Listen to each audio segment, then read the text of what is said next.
আল্লাহ রাব্বুল আলামিন বলছেন, ও নবী, অন্ধকার পৃথিবীতে যতগুলো পথ সব হলো অন্ধকার। এই অন্ধকার পথের ভিতরে আমি আল্লাহ রাব্বুল আলামিন জান্নাতের সোজা একটা পথ আমি আপনার কাছে পাঠিয়ে দিলাম। এটা হলো জান্নাতের সোজা পথ।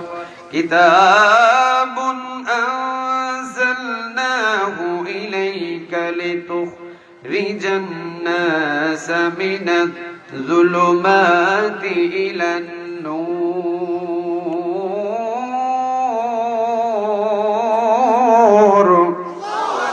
আরেকটু জোরে বলেন আল্লাহু আকবার।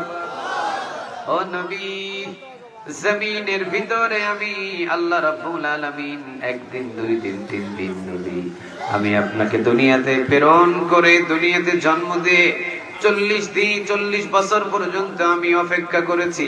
40 বছর পর আমি আল্লাহ রাব্বুল আলামিন হেরা গুহায় 41 বছরের প্রথম দিন আমি আল্লাহ আপনার কাছে এই কোরআনটা পাঠায়া দিলাম। সুবহানাল্লাহ বলবেন না? এখন যদি আমরা প্রশ্ন করি, ও নবী, আপনার কাছে কোরআনটা আল্লাহ রাব্বুল আলামিন কেন পাঠালেন? কি কারণে পাঠালেন? কি প্রয়োজনে পাঠালেন?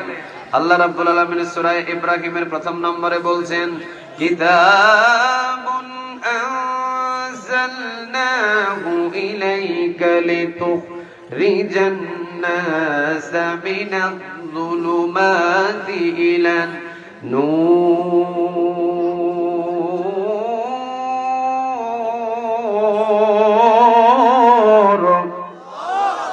আল্লাহ রাব্বুল আলামিন বলছেন, আল্লাহ রাব্বুল আলামিন আমার কাছে এই কোরআনটা পাঠিয়েছে এই জন্য যাতে আমি কোরআন দিয়ে মানুষদেরকে জান্নাতের পথ দেখাতে পারি। সুবহানাল্লাহ বলেন। তাহলে কোরআনটা হলো জান্নাতের পথ, কোনো সন্দেহ? সবাই তো বললেন না, কোনো সন্দেহ আপনাদের ভিতরে আছে যে কোরআন জান্নাতের সোজা পথ? কোনো সন্দেহ আছে? কথা বলেন, কোনো সন্দেহ আছে? নেই। তাহলে এখন আমাদের কোরআন হলো জান্নাতের সোজা পথ। এই পথ ধরে ধরে আমরা সবাই গাইবান্ধাবাসী জান্নাতে যেতে চাই। আমার সাথে সবাই রাজি আছেন? কথা বলতে হবে। সবাই রাজি আছেন? সবাই রাজি। চলেন তাহলে আমরা এখন কোরআন ধরে ধরে জান্নাতের দিকে রওনা দিতে চাই। এখন কোরআন বলছে, আমি কোরআন ধরে ধরে জান্নাতের দিকে রওনা দিলে এই রাস্তায় কোনো চৌমুহনী নাই। আমি কোরআন ধরে জান্নাতের দিকে রওনা দিলে এই রাস্তায় কোনো বাধা নাই, কাটা নাই। এই রাস্তার ভিতরে সোজা শুরু হয়েছে দুনিয়ায়, আর এই জান্নাতের রাস্তাটা শেষ হয়েছে গিয়ে জান্নাতে। চিৎকার দিয়ে পড়েন আল্লাহু আকবার। কোরআনের এই রাস্তাটা শুরু হয়েছে দুনিয়ায় আর শেষ হয়েছে জান্নাতে। কেউ যেটা পারে না সেটা পারেন কে? আল্লাহ।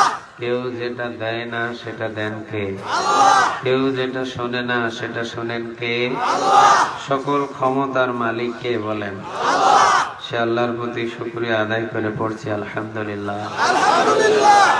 পড়ছি রব্বানা লাকাল হামদ হামদান কাসীরান তাইয়িবান মুবারাকান ফি।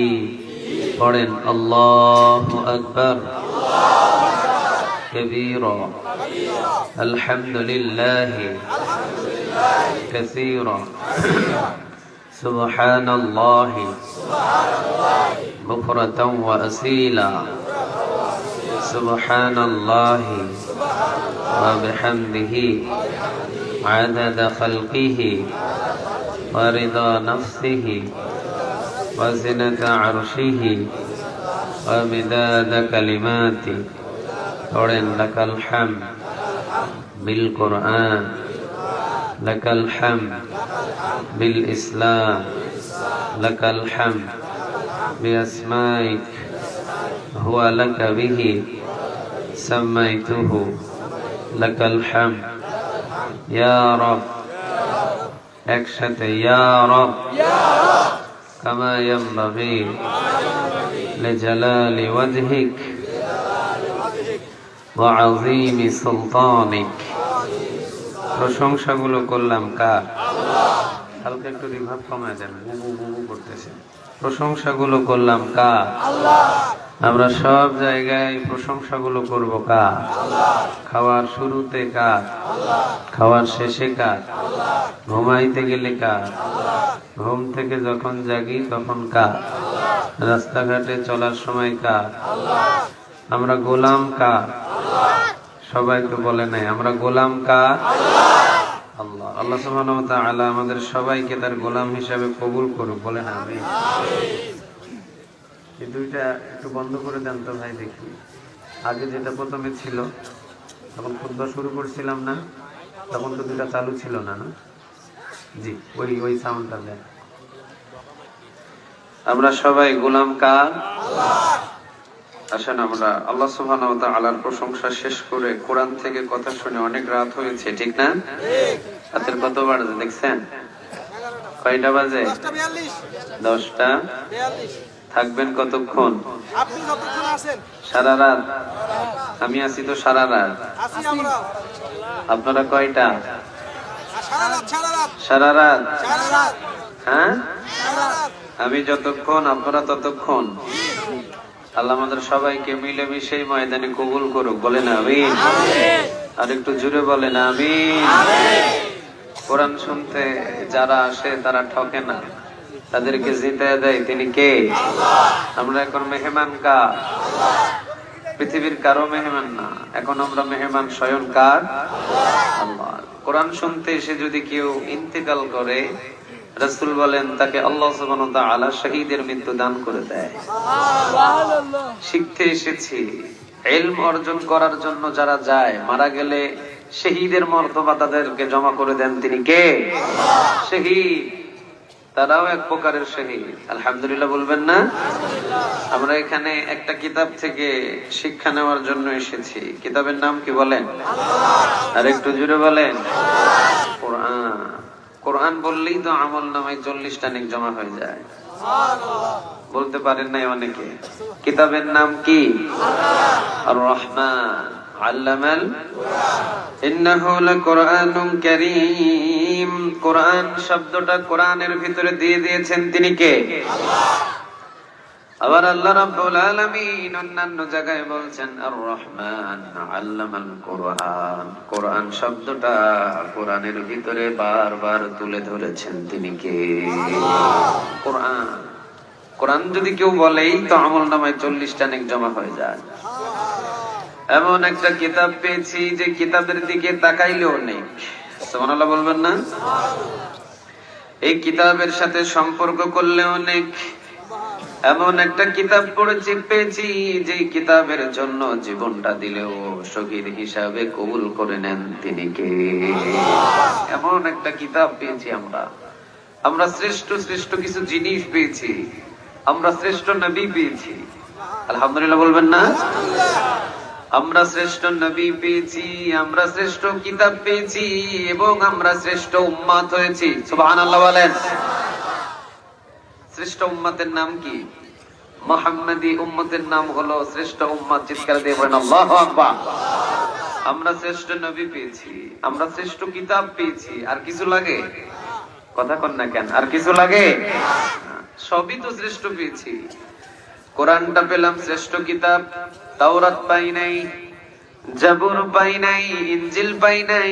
আমরা পেয়েছি কিতাবুল্লাহ মানে আল্লাহর কালাম। আমরা পেয়েছি কালামুল্লাহ মানে আল্লাহর কালাম। আমরা পেয়েছি কোরআনুল কারীম, যে কোরআনটার হরফগুলো যদি পড়েন প্রতি হরফে হরফে 10টা করে নেক আমলনামায় জমা করে দিবেন তিনি কে? এই কোরআনটা যদি ধরেন আমলনামায় নেক জমা হবে। এই কোরআনের দিকে যদি লক্ষ্য করেন আমলনামায় নেক জমা হবে। কোরআনের জন্য যদি জীবন দেন শহীদ হিসাবে কবুল করে নেবেন তিনি কে? কোরআন দিয়ে যদি নিজের জীবনটাকে অতিবাহিত করতে পারেন, দুনিয়াতে জীবন শুরু করবেন আর সোজা জীবন শেষ হয়ে যাবে জান্নাতে। সুবহানাল্লাহ বলবেন না? দুনিয়াই শুরু আর শেষ হবে কোথায়? কথা বলেন, শেষ হবে কোথায়? জান্নাতে। এই জন্য আল্লাহ রাব্বুল আলামিন বলেছেন এমন একটা কিতাব দিয়েছি আমি তোমাদের, যালিকাল কিতাবু লা রাইবা ফীহি হুদাল লিল মুত্তাকিন। এমন একটা কিতাব দিয়েছি আমি তোমাদের, যে কিতাবের ভিতরে কোনো ভুল সন্দেহ নাই। সুবহানাল্লাহ বলবেন না? আপনারা কি কথা বুঝতেছেন? আমার কথা বুঝতেছে কি? আপনাদের কষ্ট হচ্ছে? গলা ভাঙা নিয়ে কথা বলছি, কষ্ট হইতেছে আপনাদের? হ্যাঁ, পিছনের ভাইয়েরা কথা বুঝতেছেন? সন্দেহ নাই একটা কিতাবে, কিতাবের নাম কি? আরেকটু জোরে বলেন। কোরআন। কোনো সন্দেহ নাই এই কিতাবে, সব কিতাবে সন্দেহ আছে, সন্দেহ নাই এক কিতাবে। নাম কি বলেন? আরেকটু জোরে বলেন। কোরআন। এই জন্য যালিকাল কিতাবু লা রাইবা ফীহি হুদাল লিল মুত্তাকিন, this is the book, so there is no doubt. কোনো সন্দেহ নাই, কোনো অবকাশ নাই, কোন ধরনের কোন সন্দেহের লেশ নাই। এই কোরআনুল কারীমের ভিতরে যা কিছু কথা আছে সব কথা নির্ভুল ভাবে কোরআনের ভিতরে উঠায় দিয়েছেন তিনি কে? নবীর উপরে যখন কোরআন আসলো, নবী যখন কোরআন পেলেন, উনি হয়ে গেলেন শ্রেষ্ঠ নবী। চিৎকার দিয়ে পড়েন আল্লাহু আকবার। আমরা যখন এই কোরআন পেয়েছি, আমরা হয়ে গেছি শ্রেষ্ঠ উম্মত। সুবহানাল্লাহ বলবেন না? আমরা যে শ্রেষ্ঠ উম্মত হতে পেরেছি, এটা আপনারা খুশি না বেজার? এখানে কোরআন রাখবে, এখানে রাখলে হবে। আমরা যে কোরআন পেয়েছি, শ্রেষ্ঠ উম্মত হয়েছি, এই জন্য আপনারা খুশি না বেজার? কথা বলেন, সবাই খুশি?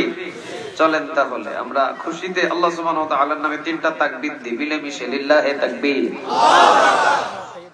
গাইবান্ধারবাসী এই আওয়াজ দিয়ে আল্লাহর নামে তাকবীর দিলেন। লিল্লাহি তাকবীর। আরে গাইবান্ধা সারা বিশ্ব চিনে, এটা হলো কোরআনের ঘাঁটি। গাইবান্ধাবাসী কোরআনের কর্মীদের জন্য, তাফসীর কারকদের জন্য এরা জীবনটা বিলিয়ে দেয়। চিৎকার দিয়ে বড় ঠিক না ঠিক? সব জায়গায় কোরআনের বিরুদ্ধে কথা চলে, গাইবান্ধায় কোরআনের বিরুদ্ধে যারা কথা বলে তারা গাইবান্ধায় বসবাস করার সুযোগ পায় না। সব জায়গায় নাস্তিক জন্ম নিতে পারে, গাইবান্ধায় নাস্তিক জন্ম নেওয়ার কোনো সুযোগ নাই। কারণ নাস্তিকদের কিভাবে শায়েস্তা করতে হয় গাইবান্ধাবাসী ভালোভাবে জানে। আপনাদের আওয়াজ তো হতে হবে ওই বীর পুরুষের মতো। আপনাদের শরীরে তো আবু জেহেলের রক্ত নয়, আপনাদের শরীরে তো আবু লাহাবের রক্ত নয়, আপনাদের শরীরে তো উতবার রক্ত নয়। আপনাদের প্রত্যেকটা গাইবান্ধার শরীরে এক একটা ওমরের রক্ত। ঠিক না ঠিক? তাহলে ওমরের তাকবীর তো আপনাদের মধ্যে এরকম ছোট ছিল না। ওর তাকবীরে পুরা মক্কা বাসীগুলো থরথর করে কেঁপে উঠেছিল। আল্লাহু আকবার। এবার দেখি আপনারা ওমরের উত্তরসূরি হিসেবে তাকবীর ধরেন। লিল্লাহি তাকবীর, লিল্লাহি তাকবীর, নারে তাকবীর। আল্লাহ আমাদের এই তাকবীর গুলোকে তুমি কবুল করো। এগুলো হালকা করে দেন ভাই, আমি মজা পাইতেছি না আজকে কথা বলতে। আপনি স্পিকার আনেন না কেন? দুই সাইডে দুটো স্পিকার দিলে কি আপনার খুব ক্ষতি হয়ে যাইতো? বড় বড় দুটো স্পিকার লাগাই দিতেন দুই পাশে দুটা, কত সুন্দর ভাবে কথা বলতে পারতাম। প্রতিটা মাহফিলে বক্স ছাড়া এখন মাহফিলই হয় না। আপনি বক্স লাগান নাই দুই পাশে দুইটা।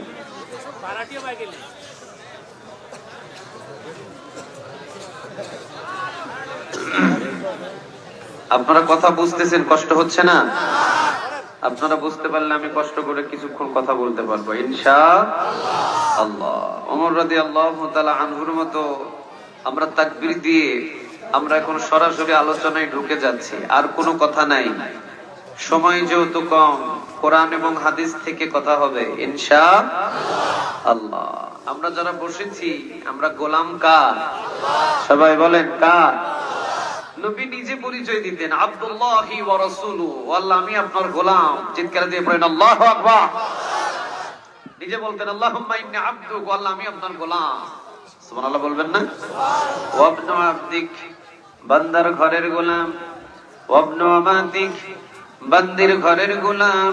নাসিয়াতি বিয়াদিক, আমার চুলের মুঠি আপনার হাতের মুঠোই গো আল্লাহ। আপনি যেই দিকে টানবেন এই মুহাম্মদ ওই দিকেই যাবে। সুবহানাল্লাহ বলেন। আল্লাহুম্মা ইন্নী আবদুক মানে আল্লাহ আমি আপনার গোলাম। ওয়া ইবনু আবদিক, বান্দার ঘরের গোলাম। ওয়া ইবনু আমাতিক, বান্দির ঘরের গোলাম। নাসিয়াতি বিয়াদিক, আমার চুলের মুঠি আপনার হাতের মুঠোই। এই মুহাম্মাদের মাথার চুলের মুঠি ধরে যদি আপনি ডানে টানেন আমি ডানে যাব, আপনি বামে টানলে আমি বামে যাব, আপনি সামনে টানলে আমি সামনে যাব, আপনি পিছনে টানলে আমি পিছনে যাব। ও আল্লাহ, আপনি যেই দিকে টানবেন আমি সেই দিকে যাব। আমি গোলাম আর আমার মালিক তুমি। সুবহানাল্লাহ বলবেন না?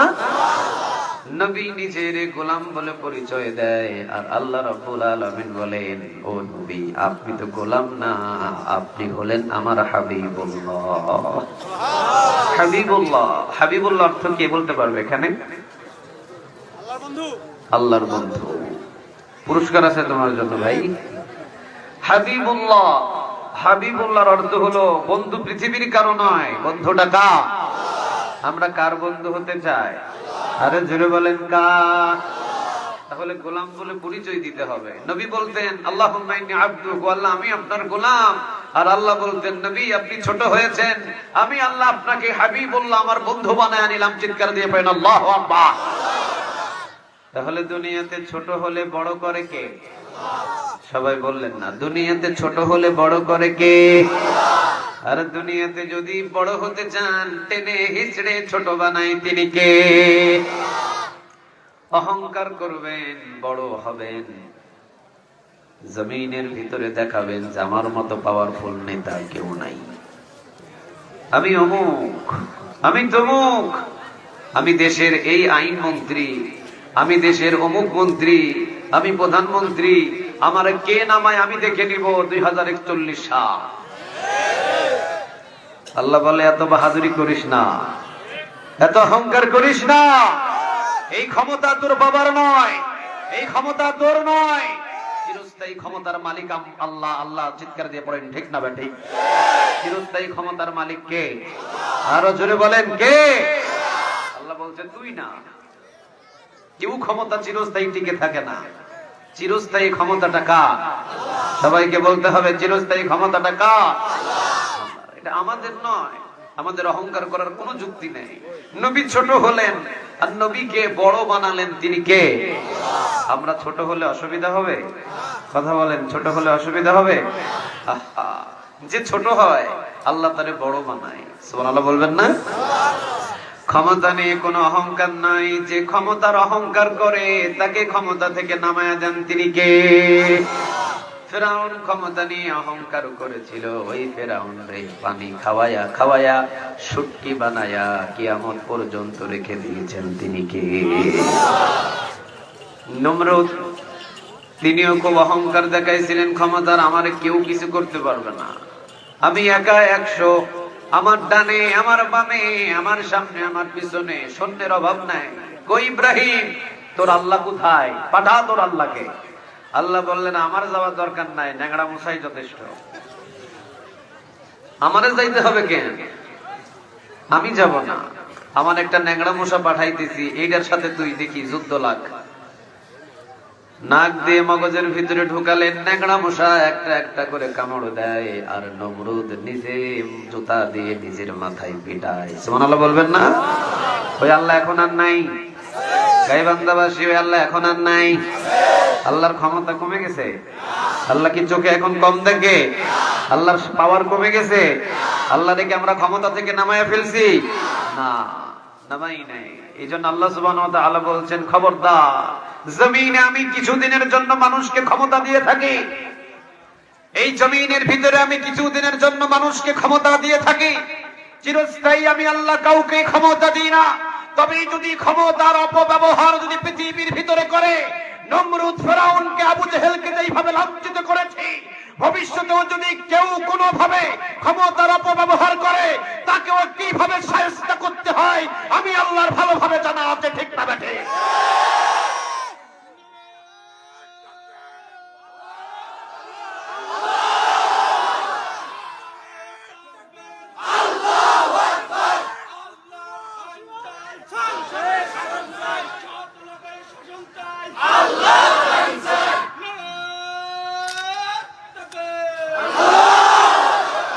আল্লাহ তুমি কবুল করো। আর একটু জোরে বলেন আমিন। তাহলে ক্ষমতাটা আমারও নয়, ক্ষমতা আপনারও নয়, চিরস্থায়ী ক্ষমতার মালিক কে? আল্লাহ রাব্বুল আলামিন এই জন্য বলছেন তাবারাকাল্লাযী বিয়াদিহিল মুলকু ওয়া হুয়া আলা কুল্লি শাইইন কাদির।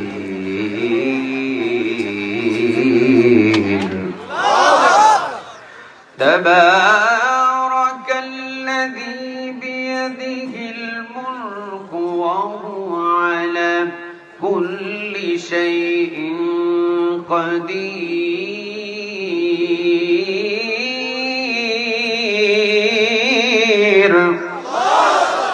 আরেকটু জোরে বলা যায় না আল্লাহু আকবার? সবাই একসাথে বলেন আল্লাহু আকবার। আরেকটু জোরে বলেন আল্লাহু আকবার। আরেকটু একসাথে বলেন আল্লাহু আকবার। আল্লাহ রাব্বুল আলামিন বলছেন তাবারাকাল্লাযী বিয়াদিহিল মুলক, বরকতময় আল্লাহ আমি আল্লাহর হাতে রাজত্ব। সুবহানাল্লাহ বলবেন না? উনি কি বলছে বাংলাদেশের মানুষের হাতে রাজত্ব? উনি কি বলছে বাংলাদেশের অমুকের হাতে রাজত্ব, ডোনাল্ড ট্রাম্পের হাতে রাজত্ব, সৌদি আরবের সালমানের হাতে রাজত্ব? না।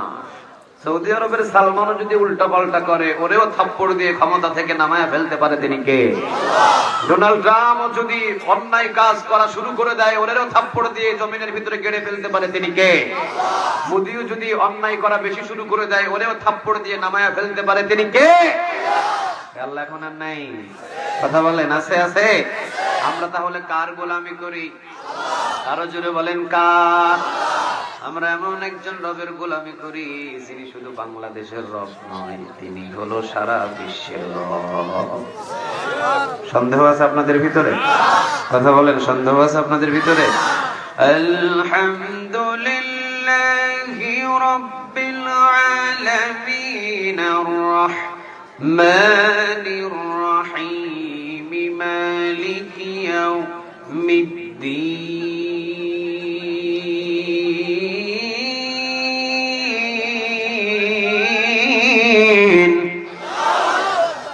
আলহামদুলিল্লাহি রাব্বিল আলামিন, রাব্বিল আলামিন, আলহামদুলিল্লাহি রাব্বিল আলামিন।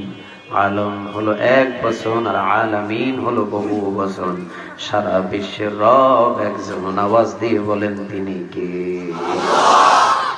বাংলাদেশের রব নয়, ইন্ডিয়ার রব নয়, আফ্রিকার রব নয়, সৌদি আরবের রব নয়, সারা বিশ্বে যা কিছু আছে সব কিছুর রব একজন, আওয়াজ দিয়ে বলেন তিনি কে? আমরা সেই মালিকের গোলাম। সুবহানাল্লাহ বলবেন না? এই জন্য নবী নিজের গোলাম বলে পরিচয় যখন দিতেন আর নবীর বড় বানাতেন তিনি কে? অহংকার করবেন না। এখনো পর্যন্ত যারা ক্ষমতায় বসবেন বা বসার ইচ্ছা পোষণ করছেন, একটা জিনিস অহংকার কখনোই করা যাবে না। ক্ষমতা পেয়েছেন, মনে করতে হবে আমি গোলাম। আমি কি? কথা কন না কেন? আমি কি? গোলাম। এই এলাকার চেয়ারম্যান আপনাকে বানানো হয়েছে, বুঝতে হবে এই এলাকার মানুষের খাদেম আপনি। এলাকার মানুষের খেদমত করার জন্য আপনি দায়িত্ব পেয়েছেন আল্লাহর পক্ষ থেকে। আল্লাহ আপনাকে হয়তো দিয়েছে, আপনি এলাকার মানুষদের খাদেম, আপনি এলাকার মানুষের মালিক কখনো হতে চাইবেন না। যদি চান তো আপনাকে দাবায়া দিবেন তিনি কে? আর একটু জোরে বলেন তিনি কে? এই জন্য আল্লাহ রাব্বুল আলামিন বলছেন কুলিল্লাহুম্মা মালিকাল মুলকি তুতিল মুলকা মান তাশা ওয়া তানজিউল মুলকা মিম্মান তাশা ওয়া তুইজ্জু মান তাশা ওয়া তুযিল্লু মান তাশাউ বিয়াদিকাল খায়র ইন্নাকা আলা কুল্লি শাইইন কাদির। আল্লাহ বলছেন আমি আল্লাহ রাব্বুল আলামিন ক্ষমতা দিই, আবার আমি আল্লাহ ক্ষমতা কেড়ে নিই। দেওয়ার মালিক কে? নেওয়ার মালিক কে? আল্লাহ বলেন ওয়া তুইজ্জু মান তাশা, আমি ইজ্জত দিই, ওয়া তুইজ্জু মান তাশা ওয়া তুযিল্লু মান তাশা, ইজ্জত দিই আমি আবার আল্লাহ বেইজ্জত করি। ইজ্জত দেওয়ার মালিক আমি যেমন আল্লাহ, বেইজ্জত করার মালিক আমি যেমন আল্লাহ। সুবহানাল্লাহ বলবেন না? কোরআনের জন্য যদি আপনি জেলখানায় যান ইজ্জত বেড়ে যাবে। সুবহানাল্লাহ বললেন না? কোরআনের জন্য যদি আপনি জেলখানায় যান সম্মান আর ইজ্জত বাড়ায়া দিবেন তিনি কে? আর যদি আপনি ক্ষমতার চেয়ারে বসে জুলুমি করেন, আর জুলুমি করার পরে যদি আপনি জেলখানায় যান, আপনাকে মাটির নিচে সম্মান গেড়ে দিবেন তিনি কে? কোনো সম্মান নাই। কোরআনের জন্য হাতের ভিতরে যদি ডান্ডা জড়িয়ে পড়েন, আপনার সম্মান বেড়ে যাবে। চিৎকার দিয়ে পড়েন আল্লাহু আকবার। একই জেলখানায় দুইজন দুই কারণে যায়। কেউ যায় কোরআনের কর্মী হয়ে জেলখানায়, আর কেউ যায় ক্ষমতায় বসে অহংকার করার জন্য, মানুষের উপরে জুলুম করার পরে জেলখানায়। দুইজনাই বাহির হয়ে আসে, একজনের সম্মান বেড়ে যায়, আরেকজনের সম্মানটাকে ছিন্ন ভিন্ন করে দেন তিনি কে? ইজ্জত দেওয়ার মালিক আমি আপনি নয়। কে দেয় ইজ্জত? সবাই বলেন না, কে দেয়? আল্লাহ। এগুলো আপনাদের মনে রাখা দরকার। এই জন্য নবী ছোট হতেন। 13 বছর নবী যখন মক্কায় ছিলেন, তখন তিনি ছোট থাকতেন। মক্কা থেকে যখন তিনি মদিনাতে গেলেন, তিনি যখন হলেন প্রেসিডেন্ট, মক্কা মদিনার প্রেসিডেন্ট, তখন আগের মানুষের মতোই তিনি ছিলেন। কোনদিন অহংকার কখনো করে না। সুবহানাল্লাহ বলবেন না? অহংকারটা কখনোই আল্লাহ পছন্দ করেন না। সম্মান এবং মর্যাদা এমন বেড়েছে, আমার নবীর সম্মান এবং মর্যাদা বাড়তে বাড়তে বাড়তে বাড়তে এমন পর্যায়ে পৌঁছে গেলেন, নবী হাত যখন চন্দ্রের দিকে উঠান, চন্দ্রটাকে 2 টুকরা করে দেন তিনি কে? কথা কি বুঝতে পারতেছেন? ভাঙা গলায় কথা কি বুঝতে পারতেছেন? চন্দ্রের দিকে হাত তুললে চন্দ্র 2 টুকরা করে দিতেন তিনি কে? কথা বলেন না। চন্দ্র 2 টুকরা করে দিতেন তিনি কে? বা যদি উপরের দিকে উঠাতেন, মেরাজে নিয়ে চলে যেতেন তিনি কে? হাত যদি বলতেন, ওইটারে হালাল হয়ে যেত। আর নবী যদি বলতেন না, এই কাজটা করা যাবে না, ওইটারে হারাম করে দিতেন তিনি কে? উনি যদি হা বলতেন, ওটা হালাল। উনি যদি না বলতেন, আল্লাহ বলতেন না, আপনি বলেছেন না, এটা হারাম। রাসূল বলেছেন হ্যাঁ, আল্লাহ বলেছেন, আপনি হ্যাঁ বলেছেন, এটা হালাল। সুবহানাল্লাহ বলবেন না? উনি যদি চন্দ্রের দিকে আঙ্গুল উঠাতেন, চন্দ্র 2 টুকরা হয়ে যেত। উনি যদি পা উপরের দিকে উঠাতেন, মেরাজে চলে যেতেন। সম্মান এবং মর্যাদা বড় হওয়া অহংকারের জন্য তার বাড়ে নাই। নিজেকে ছোট মনে করতেন, আর নবীকে বড় বানায়া দিতেন তিনি কে? আজকে তাহলে একটা জিনিস বুঝলাম, প্রথম পয়েন্ট, আমরা ছোট হব। কি হব? কথা বলেন, কি হব? ছোট হব। আমাকে যদি কেউ জিজ্ঞাসা করে, ভাই আপনি কি করেন? কোন রকম আছি আর কি, বেঁচে আছি, আল্লাহর একজন গোলাম, আমি অমুক, আমি তমুক, আমি এই, আমি সেই, আমার সিনস, আমি এলাকার এইটা করতে পারি, আমি একটা হুমকি দিলে তুই জায়গায় শেষ হয়ে যাবে। এই অহংকার করা যাবে? কথা বলেন, এই অহংকার করা যাবে? খবরদার। আল্লাহ সুবহানাহু ওয়া তাআলা যেন এগুলো থেকে আমাদের সবাইকে নিমড়িয়ে, এগুলো থেকে যেন আমাদের সবাইকে নিচু মানের হওয়ার তৌফিক দান করে। বলেন আমিন। সবাই বলেন আমিন। আপনি ছোট হবেন কোন জায়গায়? কোরআনের কাছে যখনই আপনি আসবেন, তখনই কোরআন আপনাকে বলে দিবে, বান্দা অহংকার আর বিন্দু পরিমাণ করা যাবে না, কারণ অহংকার পছন্দ করেন না তিনি কে? অহংকার একজনের গায়ের চাদর। বুদ্ধি করে বলেন তো কার? আল্লাহ। সবাই বললেন না, বুদ্ধি করে বলেন তো কার? আল্লাহ। কোরআন বলছে খবরদার অহংকার করো না, কারণ অহংকারী কে পছন্দ করেন না তিনি কে? কোরআন এবারে আপনাকে বলে দিবে যে আপনি কিভাবে চলবেন এই জমিনের ভিতরে। সুবহানাল্লাহ বলবেন না? কে বলবে? আর একটু জোরে বলেন, কে বলবে? আমরা কি ধৈর্য নিয়ে একটু কোরআন থেকে আলোচনা শুনতে পারি? কথা বলেন, কথা বলেন, শুনতে পারি? চলেন আমরা আজকে সূরা ইব্রাহিম থেকে আলোচনা শুনি। সূরার নাম কি? আর একটু জোরে বলেন, সূরা ইব্রাহিম। সূরা ইব্রাহিম থেকে আজকে আমরা আলোচনা শুনবো ইনশাআল্লাহ। আল্লাহ সুবহানাহু ওয়া তাআলা সূরা ইব্রাহিমের 1 নম্বর আয়াতের ভিতরে বলছেন, কিতাবুন আনজালনাহু ইলাইকা লিতুখরিজান নাসা মিনাজ যুলুমাতি ইলান নূর। ও নবী, মানুষদেরকে অন্ধকার পথ থেকে জান্নাতের পথ দেখানোর জন্য আমি এই কোরআনটাকে পাঠিয়ে দিয়েছি। সুবহানাল্লাহ বলবেন না? অন্ধকার পথ, পৃথিবীতে যত রাস্তা আছে সব রাস্তাগুলো আলোকিত না অন্ধকার?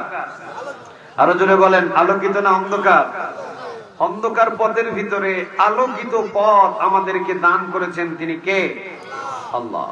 আল্লাহ রাব্বুল আলামিন বলছেন, ও নবী অন্ধকার পৃথিবীতে যতগুলো পথ সব হলো অন্ধকার। এই অন্ধকার পথের ভিতরে আমি আল্লাহ রাব্বুল আলামিন জান্নাতের সোজা একটা পথ আমি আপনার কাছে পাঠিয়ে দিলাম। এটা হলো জান্নাতের সোজা পথ। কিতাবুন আনজালনাহু ইলাইকা লিতুখরিজান নাস মিনাজ যুলুমাতি ইলান নূর।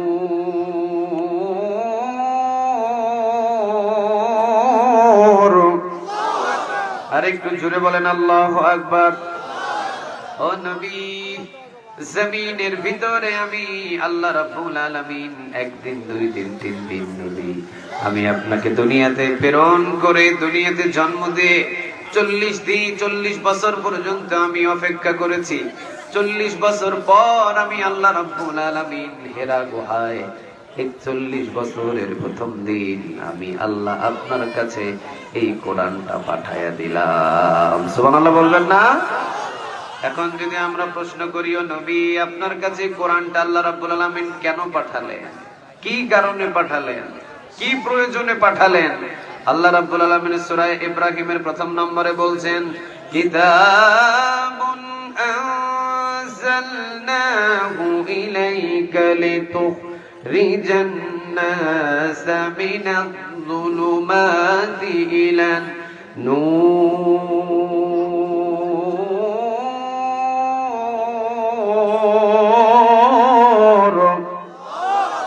আল্লাহ রাব্বুল আলামিন বলছেন, আল্লাহ রাব্বুল আলামিন আমার কাছে এই কোরআনটা পাঠিয়েছে এই জন্য যাতে আমি কোরআন দিয়ে মানুষদেরকে জান্নাতের পথ দেখাতে পারি। সুবহানাল্লাহ বলেন। তাহলে কোরআনটা হলো জান্নাতের পথ, কোনো সন্দেহ? সবাই তো বললেন না, কোনো সন্দেহ? আপনাদের ভিতরে আছে যে কোরআন জান্নাতের সোজা পথ? কোনো সন্দেহ আছে? কথা বলেন, কোনো সন্দেহ আছে? নেই। তাহলে এখন আমাদের কোরআন হলো জান্নাতের সোজা পথ। এই পথ ধরে ধরে আমরা সবাই গাইবান্ধাবাসী জান্নাতে যেতে চাই। আমার সাথে সবাই রাজি আছেন? কথা বলতে হবে। সবাই রাজি আছেন? সবাই রাজি। চলেন তাহলে আমরা এখন কোরআন ধরে ধরে জান্নাতের দিকে রওনা দিতে চাই। এখন কোরআন বলছে, আমি কোরআন ধরে ধরে জান্নাতের দিকে রওনা দিলে এই রাস্তায় কোনো চৌমুহনী নাই।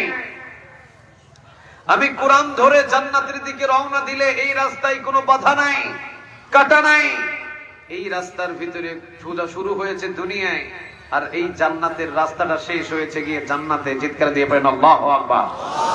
কোরআনের এই রাস্তাটা শুরু হয়েছে দুনিয়ায় আর শেষ হয়েছে জান্নাতে। সুবহানাল্লাহ বলবেন না? শুরু হলো দুনিয়ায়, শেষ হলো জান্নাতে। এখন এই কোরআনের পথে যদি আমরা চলা শুরু করি, এখন কোরআন বলছে আমার পথে যদি তোমরা চলতে আসো, মাঝে মাঝে ফাঁসি হয়ে যেতে পারে। কি হতে পারে? মাঝে মাঝে জেলখানায় যাওয়া লাগতে পারে, মাঝে মাঝে রিমান্ডে গিয়ে পিটা খাওয়া লাগতে পারে, আবার মাঝে মাঝে হাজিরা দেওয়া লাগতে পারে। দোষ করো নাই, চুরি করো নাই, ডাকাতি করো নাই, কিন্তু থানায় থানায় তোমাদের জন্য মামলা হতে পারে। কোরআন বলছে, এটা আমার কথা নয়। জান্নাতের সোজা পথ হলো 30 পারা কোরআন। জান্নাতের সোজা পথ হলো 30 পারা কোরআন। এই কোরআন বলছে আমি কোরআনের পথে চলতে গেলে কিন্তু এমন একটা পরিস্থিতি আসতে পারে, নিজের ঘরে ঘুমানোর সুযোগ থাকবে না, রাস্তাঘাটে গিয়ে ঘুমাতে হবে, দেশ থাকতে পারবে না, বিদেশে গিয়ে বসবাস করতে হবে। রাসূল যখন কোরআন পেলেন, কোরআনের দাওয়াত যখন নবী মক্কাতে দেওয়া শুরু করলেন, 13 বছর পর ওনাকে কি দেশ ছাড়া লাগে নাই? কথা বলেন না কেন? দেশ ছাড়া লাগে নাই? বাড়ি ছাড়া লাগে নাই? জন্মভূমি ছাড়া লাগে নাই? তাহলে কোরআনের পথে চলতে গেলে মাঝে মাঝে রিমান্ডে যাওয়া লাগে, কোরআনের পথে চলতে গেলে মাঝে মাঝে জেলখানায় যাওয়া লাগে, কোরআনের পথে চলতে গেলে মাঝে মাঝে ফাঁসির মঞ্চে যাওয়া লাগে, কোরআন মানতে কোরআনের পথে চলতে গেলে মাঝে মাঝে 13 বছর জেলখানায় থাকা লাগতে পারে। তবে কোরআনের পথে চলতে গেলে হামলা আসে, মামলা আসে, জেল আসে, জুলুম আছে, অনেক অত্যাচার হতে পারে। এই ভয়ে কি কোরআনের পথ ছেড়ে দেওয়া যাবে? গাইবান্ধাবাসী তো ভয় পাই গেছে।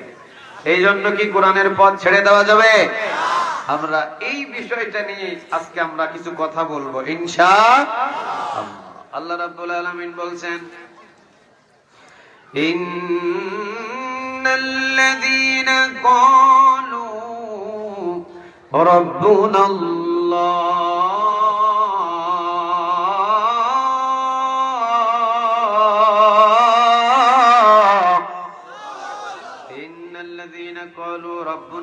সূরা হামিম সিজদার 30 নম্বর আয়াত ইন্নাল্লাযীনা ক্বালু রাব্বুনাল্লাহ নিশ্চয়ই আমি আল্লাহ রাব্বুল আলামিনকে যারা রব হিসাবে মেনে নেয় সুম্মাস্তাকামু অটল হয়ে দাঁড়িয়ে থাকে তাদের জন্য তিনটা সুসংবাদ তাদের কাছে পাঠায়া দেন তিনি কে কয়টা সুসংবাদ আরো জোরে বলেন কয়টা তিনটা কাকে রব হিসাবে মানলে আরেকটু আওয়াজ দিয়ে বলতে হবে কাকে রব হিসাবে মানলে এখন এই জায়গায় সূরা হামিম সিজদার 30 নম্বর আয়াতের ভিতরে এটাই মুফাসসিরিনে কেরাম বোঝায় আল্লাহকে রব হিসাবে মেনে নেওয়া মানে 30 পারা কোরআনটাকে মেনে নেওয়া ঠিক না বা ঠিক কোরআনটা কার আরো জোরে আওয়াজ দিয়ে বলেন কোরআনটা কার আল্লাহ রাব্বুল আলামিনকে রব হিসাবে মেনে নেওয়া মানে কোরআনটাকে মেনে নেওয়া আর কোরআনটাকে মেনে নিয়ে সুম্মাস্তাকাম অটল হয়ে দাঁড়িয়ে থাকতে হবে এই কথাটাও কার সবাই বলেন কার আল্লাহ আল্লাহ সুবহানাহু ওয়া তাআলা বলছেন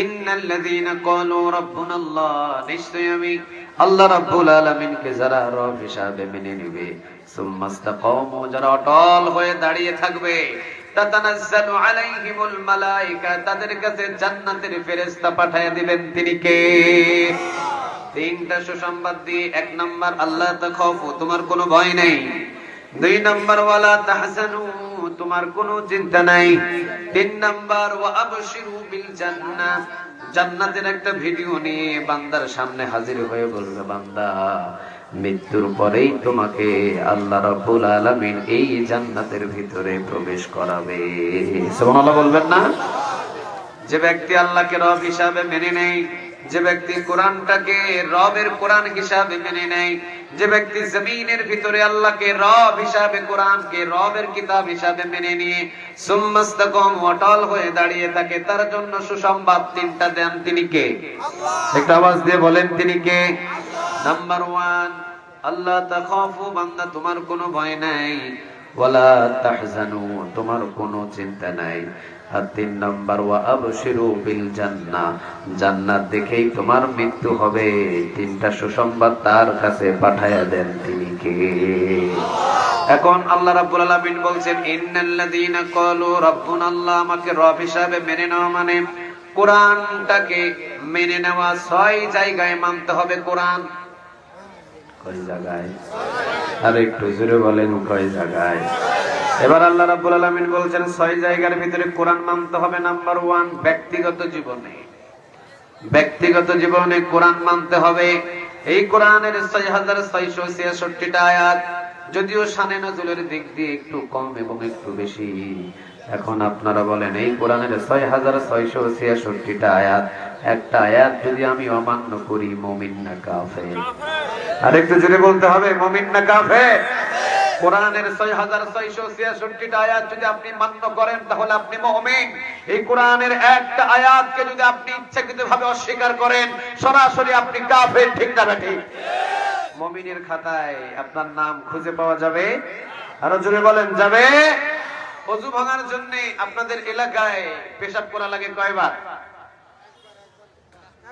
গাইবান্ধাবাসী ওযু করার জন্য আপনাদের এলাকায় পেশাব করা লাগে কয়বার একবার পেশাব করলে ওযু কি হয়ে যায় নষ্ট হয়ে যায় কোরআনের যতগুলো সূরা আছে যতগুলো আয়াত আছে সবকিছু অমান্য করে কখনো কাফের হওয়া লাগে না একটা আয়াত যদি কেউ ইচ্ছাকৃতভাবে অমান্য করে সাথে সাথে কাফের হয়ে যায় ঠিক না ঠিক এখন কোরআন মানলে মানতে হবে 12 আনা না 16 আনা আরো জোরে বলতে হবে কোরআন মানলে মানতে হবে 12 আনা না 16 আনা 16 আনা আল্লাহকে রব হিসাবে মানাই মানে কোরআনটাকে মেনে নেওয়া কারণ কোরআন পৃথিবীর কারো কিতাব নয় কোরআন কিতাবটা কার আরো জোরে বলতে হবে কার একটু সহজ ভাবে বুঝেন আল্লাহ রাব্বুল আলামিন এবার বলছেন ইন্নাল্লাযীনা ক্বালু রাব্বুনাল্লাহ সূরা হামিম সিজদার 30 নম্বর আয়াত ইন্নাল্লাযীনা ক্বালু রাব্বুনাল্লাহ নিশ্চয়ই যারা আমি আল্লাহ রাব্বুল আলামিনকে রব হিসাবে মেনে নেই মানে আমি আল্লাহ রাব্বুল আলামিনের কোরআনটাকে মেনে নেই সুম্মাস্তাকামু অটল হয়ে দাঁড়িয়ে থাকে। যারা দাঁড়িয়ে থাকতে পারবে তাদের জন্য 3টা সুসংবাদ দিচ্ছেন তিনি কে? আর যদি দাঁড়িয়ে থাকতে না পারে তারা কখনো 3টা সুসংবাদ পাবে? আরো জোরে বলেন, 3টা সুসংবাদ পাবে। আল্লাহকে রব হিসাবে মেনে নিতে হবে, কোরআনটাকে 6 জায়গায় মেনে নিতে হবে। নাম্বার 1, ব্যক্তিগত জীবনে কোরআনটাকে মানতে হবে। 12 আনা না 16 আনা? সবাই তো বললেন না, 12 আনা না 16 আনা? দ্বিতীয় নাম্বার, পারিবারিক জীবনে এই কোরআনটা মানতে হবে। 12 আনা না 16 আনা? 3 নম্বরে সামাজিক জীবনে এই কোরআনটা মানতে হবে। 12 আনা না 16 আনা? এরপরে অর্থনৈতিক জীবনে এই কোরআনটা মানতে হবে। 12 আনা না 16 আনা? 5 নম্বরে আন্তর্জাতিক জীবনে এই কোরআনটা মানতে হবে। 12 আনা না 16 আনা? 5টা গেল, বাকি আছে কয়টা? সবাই বলেন, বাকি আছে কয়টা? এই একটা, এটাই সবচেয়ে কঠিন। এবার আসেন রাষ্ট্রীয় জীবনে।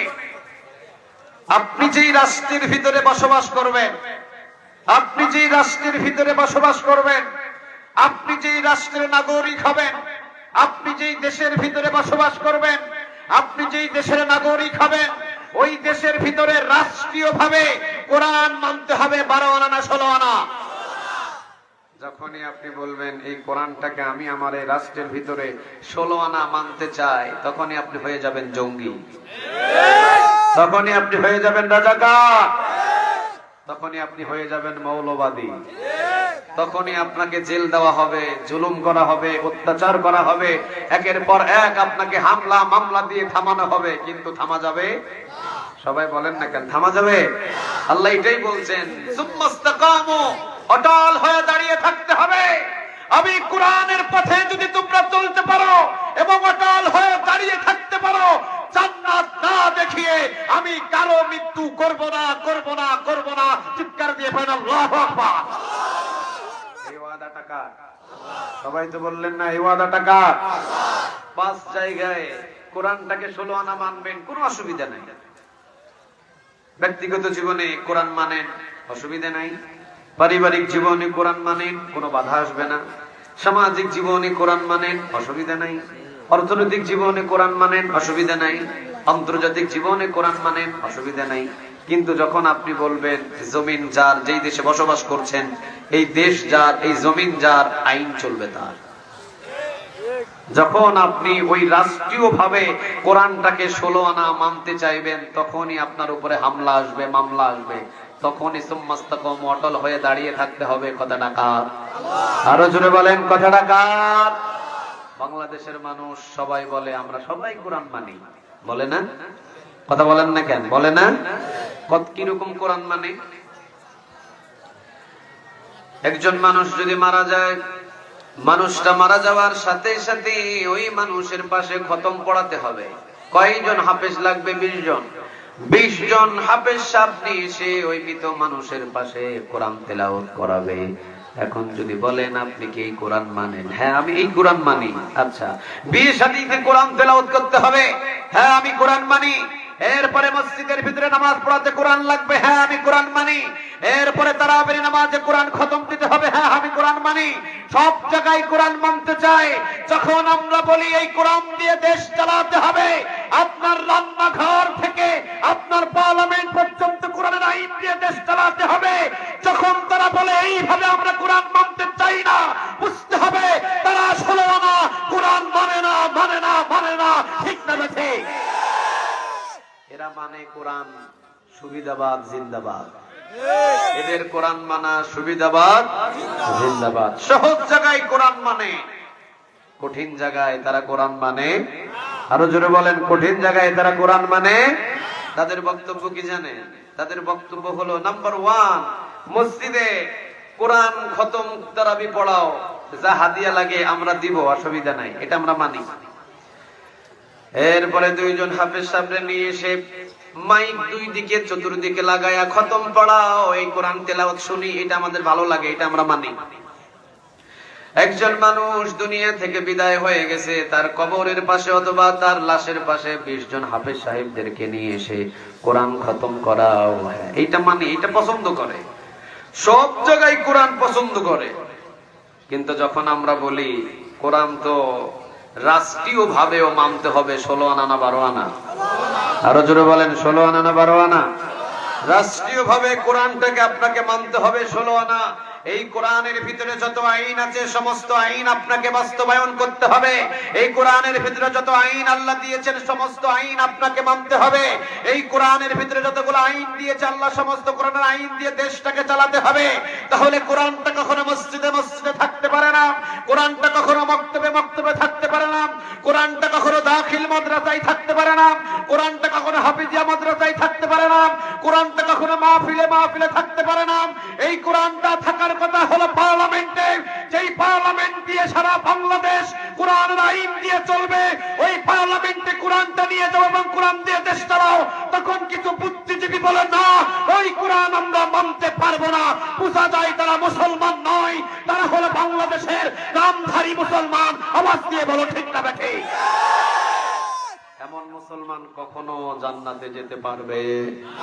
আরো জোরে বলেন, এমন মুসলমান কখনো জান্নাতে যেতে পারবে?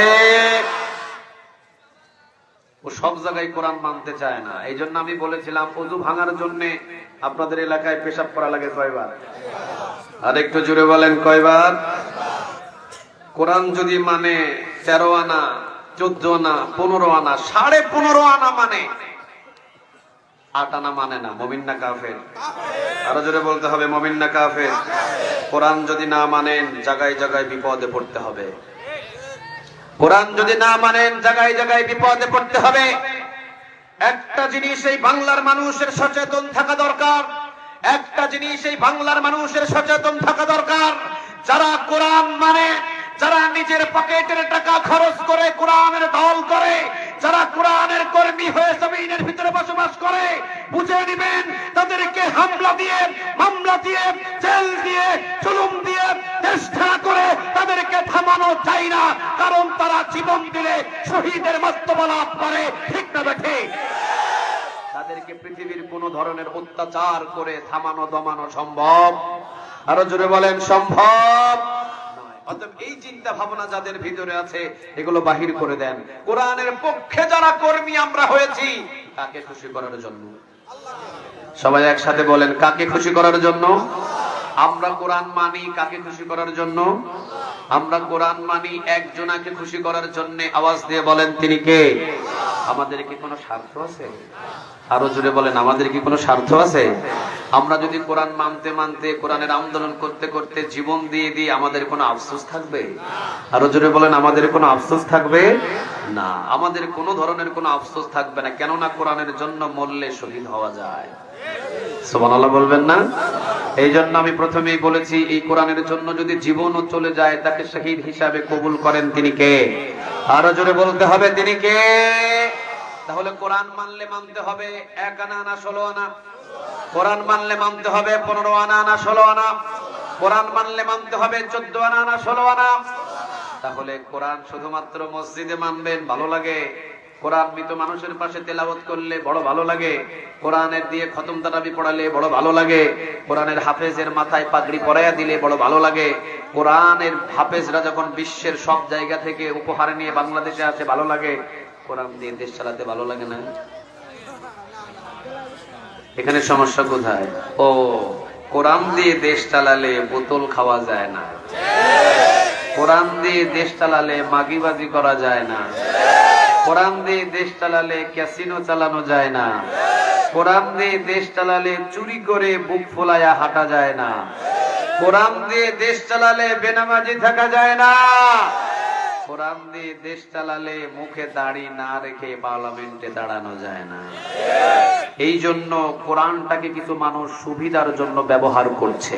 কোরআনটাকে যারা সুবিধার জন্য ব্যবহার করে, এই কোরআনটাকে যারা কিছু সুবিধার জন্য ব্যবহার করে, বুঝে নেবেন আজকে কোরআন চুপ, কিয়ামতের ময়দানে কোরআনের জবান খুলে দিবেন তিনি কে? আল্লাহ। আর জোরে আওয়াজ দিয়ে বলতে হবে কে? এই জন্য রাসূল বলেছেন, ইকরাউল কুরআন ফাইন্নাহু ইয়াতি শাফিআন লিআসহাবিহি ইয়াউমাল কিয়ামা। কিয়ামতের ময়দানে এই কোরআনটা কিছু কিছু মানুষদের জন্য সুপারিশ করে ওই মানুষটাকে জান্নাতে নিয়ে যাবে। সুবহানাল্লাহ বাড়িতে গিয়ে বললেন, সব মানুষের জন্য কোরআন সুপারিশ করবে না, কিছু কিছু মানুষের জন্য কোরআন সুপারিশ করবে, তারা কারা?